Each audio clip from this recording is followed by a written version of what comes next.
గుప్పెడంత సీరియల్లా దేవయానిగా నటించి మెప్పించిన మిర్చి మాధవి చాలా సినిమాలలోనే యాక్టింగ్ చేసింది. అయితే గుప్పెడంత మనసు సీరియల్ చేస్తూనే విదేశాలకు పోయిన ఆమె ఇప్పుడు మళ్ళా తిరిగి వచ్చింది. అయితే గుప్పెడంత మనసు సీరియల్లో మిర్చి మాధవి పోషించినటువంటి ఏదైతే దేవయాని పాత్ర ఉన్నదో అది ఇంకో నటి సంగీత కొండవీటి ఎత్తున్నది. అయితే ఇటీవల టాలీవుడ్ లో ఆ టాపిక్ అవుతున్న రాజ్ తరుణ్ ఇష్యూ మీద మాట్లాడి లావణ్యకి సురకలేసిన మిర్చి మాధవి ఆమె అపార్ట్మెంట్ లో జరుగుతున్న రంకు భాగవతం పై ఓపెన్ అయ్యింది. అభివృద్ధి విషయంలో పోటీ పడమేమో కానీ విచ్చలవిడి శృంగారం చేసుట్లల్లా కప్లింగ్ మీద దడదల్లల్లా మస్తు మేము పాశ్చాత్య దేశాలతో గట్టి పోటీనే ఇస్తాం అని అంటున్నారు యంగ్ జనరేషన్. ముఖ్యంగా హైదరాబాద్, బెంగళూరు, చెన్నై, బొంబాయి వంటి ఏరియాలల్లో డేటింగ్ యాప్లు, డేటింగ్ అపార్ట్మెంట్లు సహజీవన సవంతుల్లా మారి అక్రమ సంబంధాలకు పూలపాన్ పేసుడు కాదు పాల గ్లాస్ తో కూడా ఎంట్రీ ఇస్తున్నారు. పోరెనక పోరగాడు తిరుగుడు, పోరగానెనకల పోరి తిరుగుడు, పోరిని ఒప్పించుడు, ప్రేమించుడు, పెళ్లి చేసుకుడు, ఆ తర్వాత అసలు కార్యం అయిన తర్వాత దాన్ని ఏదో ఒకటి చేసుడు, ఇదంతా రొటీన్ గా అవుతున్నాయి ఇప్పుడున్న రోజులల్లా. అబ్బాయికి అమ్మాయి నచ్చిందా, అమ్మాయికి అబ్బాయి నచ్చిందా, ఓయో రూమ్ తీసుకున్నావా, గొల్లెం వేసుకున్నావా, దడదల్లాడించడమా, ఇప్పుడు ఇదే ట్రెండ్ నడుతున్నది.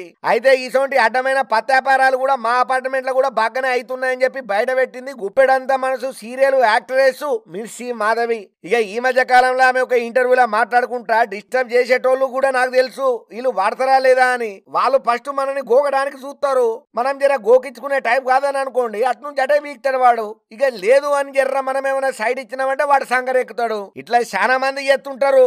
అసలు మన పని మనం చేసుకుంటే ఎవరు మన జోలికి రారు. నువ్వు సిగ్నల్ ఇవ్వకపోతే వాడు నీ తానకెందుకు వస్తాడు? మొగోడన్న తర్వాత 100 కారణాలు ఉంటాయి వానికి, కానీ ఆడోళ్ళం మనమే కంట్రోల్ ఉండాలి. ఈ ఇండస్ట్రీలో అస్సలకే నడవదా అన్ని.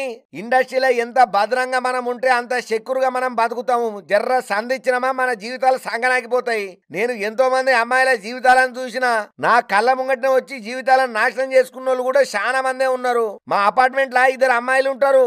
వాళ్ళకి ఎదురుగా ఉండే అపార్ట్మెంట్ లో ఇంకో 2 పోరాళ్ళు ఉంటారు. వీళ్ళంతా రాత్రి 10 దాటితే చాలు ఇంకో చోటికి పోయి తెల్లారిన తర్వాత వస్తారు. ప్రతిరోజు ఇదే తంతు. గత 3-4 రోజులుగా ఇదే అవుతున్నది ముచ్చట. మా అపార్ట్మెంట్ లో ఏదో ఒక లొలి వీళ్ళ విషయంలో జరుగుతూనే ఉంటది. అప్పుడప్పుడు వస్తుంటారు, వీళ్ళని కొడుతుంటారు, తలలు కూడా వాళ్ళకి కొడుతుంటారు. కానీ వీళ్ళు ఎవరైతే అమ్మాయిలతో ఉన్నారో వాళ్ళు మాత్రం మంచిగానే ఉంటారు. అసలు సమాజం ఎట్లా అయిపోయిందని అంటే ఇట్లా కూడా ఉంటారా అని అనుకునే తట్టు అవుతున్నది. రోజు రోజుకు అమ్మాయి గాని అబ్బాయి గాని అట్లా చేయి ఇట్లా చేయి అట్లుండొద్దు ఇట్లుండొద్దు అనే చెప్పే టోలే లేకుండా మంచి చెడు లేకుండా పోతున్నది. అమ్మాయిలు మొత్తం వాళ్ళకు అన్ని అయిపోయిన తర్వాత రిలీజ్ అవుతున్నారు. ఎవరో చెప్తే మారేటట్టు పరిస్థితులలో అసలే లేరు. వాళ్ళకు వాళ్ళే మారాలి. పిల్లలు చాలా చెడిపోతున్నారు. ముఖ్యంగా 12 నుంచి 17 ఏళ్ల వరకు ఉన్న పిల్లలను భద్రంగా కాపాడుకోవాలి. వాళ్ళ పిల్లలు ఏం చేస్తున్నారు, ఎక్కడి పోతున్నారు, ఏడేడ తిరుగుతున్నారు, వాళ్ళ సోపత ఏంటిది, వాడు ఏమేం కథలు పడుతున్నాడు.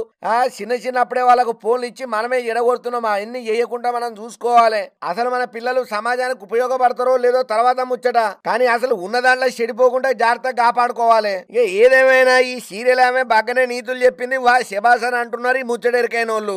ఇక కొంతమంది ఆడేటోళ్ళు కారెట్టాలు కూడా ఆడుతున్నారు అనుకోండి, అది అలాగే ముచ్చట.